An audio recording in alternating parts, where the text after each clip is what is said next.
Okay, so I just saw a YouTube video and I did a training this week, and both of these things were saying how important it is to track your numbers and KPIs.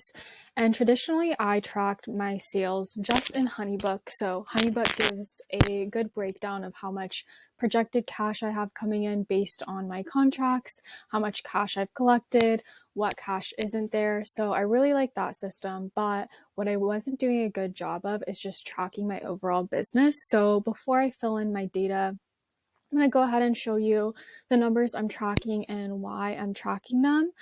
And this will probably evolve over time. So I'll kind of let you guys know how it's going and what I thought was important to track and what I wouldn't track anymore once I go through this process. So I have three tabs here down at the bottom. I have daily, weekly, and monthly, and I made this myself. It's no one else's template, but I'm definitely going to be looking at other templates to see if these are what's important to track. But I'm just going to go through my mentality and why I'm tracking these. So cold emails sent. So these are emails not on my subscriber list, but just people I'm reaching out to try and get business from. This is relatively new in my business. I've been using Apollo to find leads and email addresses. And then the companies that look really aligned with me, I'm sending them an email. So I just want to track day by day how many cold emails I have sent. I'm probably going to add a little column over here too so that I could put the date. Let me do that in each one of them. Date. All right. So yeah, I just really want to track, how many people I am reaching out to. That way I could see how many people are booking discovery calls based off of my efforts here. Because if it takes 1 in 50 emails for me to get a discovery call, then I can see that. And I have the discovery calls listed over here. So I'll go over that, but that is kind of like one of my main goals is just more discovery calls. Cold messages sent. This isn't necessarily the messages I'm sending on Facebook where I'm welcoming people to my group or inviting them to my group. These are going to be people I'm specifically targeting to work with on LinkedIn. So again, this is something my business is relatively new to because I didn't do any cold marketing before. But I do see the value in reaching out to people who maybe aren't in my network and just sending them an invitation to book a call with me. All right, YouTube posts. I am currently building my YouTube channel, so I want to track this daily of how much I am posting so I could see results over time of, how many subscribers I'm having versus how much I'm posting versus the watch hours. So I'm going to track this daily. Facebook group posts, how much I'm posting in my actual Facebook group, my Facebook posts, so that's to my actual Facebook wall, and then number of LinkedIn posts. So this is what I'm going to track daily, and I think it helps keep me motivated because I could look at each one of these and see my efforts here.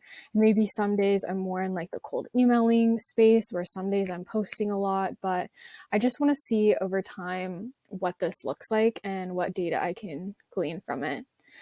So weekly, I need to add a column for the week.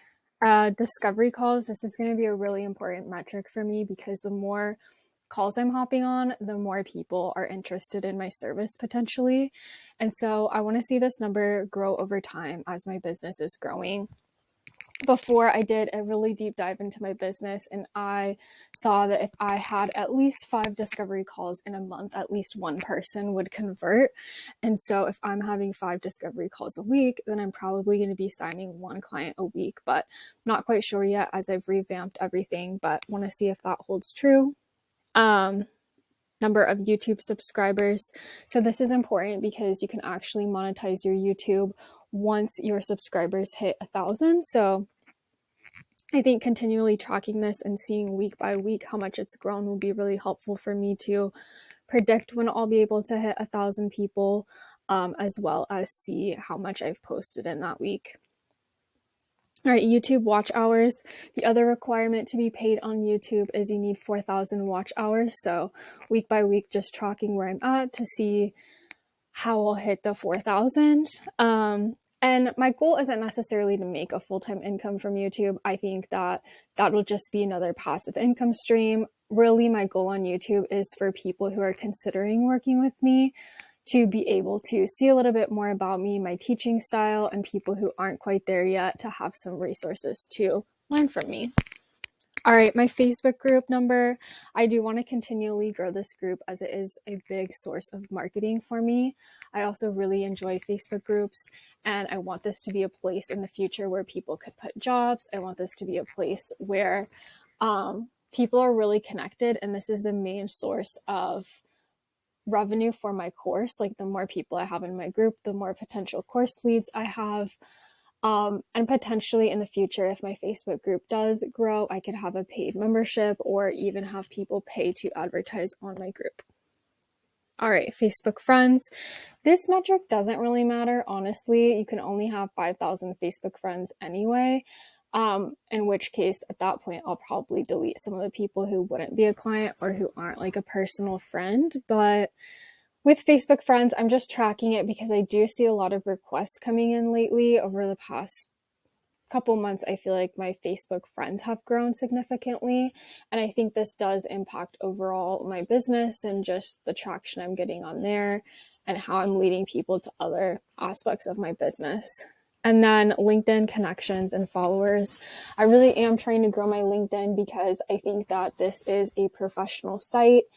And people really see you as a business owner if you are growing on LinkedIn. And so I just want to make sure that this has a positive trajectory going for me and that there's always some effort being put in here. I feel like LinkedIn has always been on and off. I would be on it for a little bit and then off, but I just want to make sure there's steady progress and that I am, serving the community well on there, because that does lead to the more second connections you have and are connecting with them, the more people you're able to serve and maybe even higher level clients than I've worked with in the past. I know in order to kind of get to those bigger names, you do need to kind of work your way up there. Companies like Google or, like they want to see that you've worked with someone in their industry. And I think LinkedIn is great for that. All right. And then my monthly cash brought in, expenses, net cash, those are pretty common metrics.